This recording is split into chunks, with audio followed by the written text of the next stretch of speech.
You are listening to the Novel Writing Podcast, episode 162. I'm your host, Colleen Mitchell. Grab a cup, cozy up, and let's get to writing. Today's episode is the next in our Literary Sins series, a series of episodes focused on addressing those things that writers do, or don't do, that infuriate readers, and how to avoid them. Today we're discussing the literary sin of random character to the rescue, which happens when a random, unexpected, or previously unmentioned character is the one who steps in to save the day. When we're talking about random character to the rescue, it's in reference to events toward the end of the book.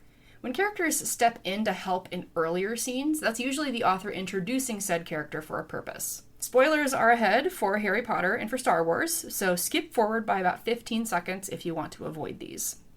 This is like if, during the final battle in Harry Potter, a squib with a gun showed up and shot Voldemort, rather than Harry triumphing over him. Or it would be like a random member of the Rebel Alliance in Star Wars showing up and saving Luke from Palpatine, rather than Darth Vader doing it.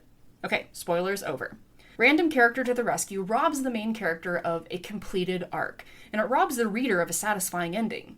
I once read a book where, in the climax, the main character's love interest battled the antagonist, rather than giving the main character the chance to complete her arc.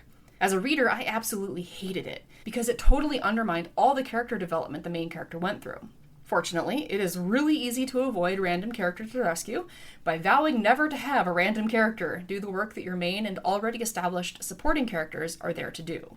If you're planning to have a side character intervene at the last minute as a setup for a future book, then they really have to earn it, and it should be hinted at early on and developed throughout the book so that it's not out of left field when fully executed. Whenever a character comes to the rescue, whether random or not, their motivations and capabilities need to be established beforehand in logical, consistent ways so that it makes sense when you get to the point of them intervening. Or, more simply, leave the setup for a future book to that future book. One thing Haley drilled into me was that if it's going to be important in a future book, it doesn't need unnecessary attention in the current book.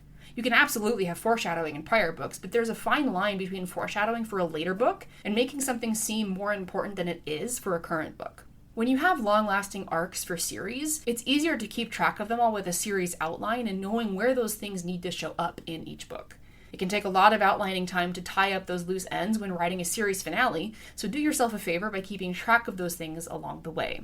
If you're intending the random character to the rescue to be a plot twist, then you absolutely have to make sure you're writing the entire story in such a way that looking back, a reader can pick up on all of the clues. This will require beta readers, professional editing, and a willingness to axe the idea if you're getting feedback that it's not working. Some of my least favorite stories are the ones with endings that don't fit with the rest of the story. Like the build-up to the climax pointed in one direction, and then the climax went in another. Again, it's easy to avoid this literary sin by just not having random characters come to the rescue. And if you want more specific feedback on your storyline, consider coming into our coaching and critique group. The link to more details is in the description. That is it for today's episode. Thanks for joining me, and remember, the first draft is supposed to be garbage. Thanks for listening to the Novel Writing Podcast. If you're ready to stop struggling and start finishing your novel, check out the 60-Day Novel Writing Challenge. It's a step-by-step program designed for solo writers to complete their first draft with clarity and focus. Visit the link in the description to learn more.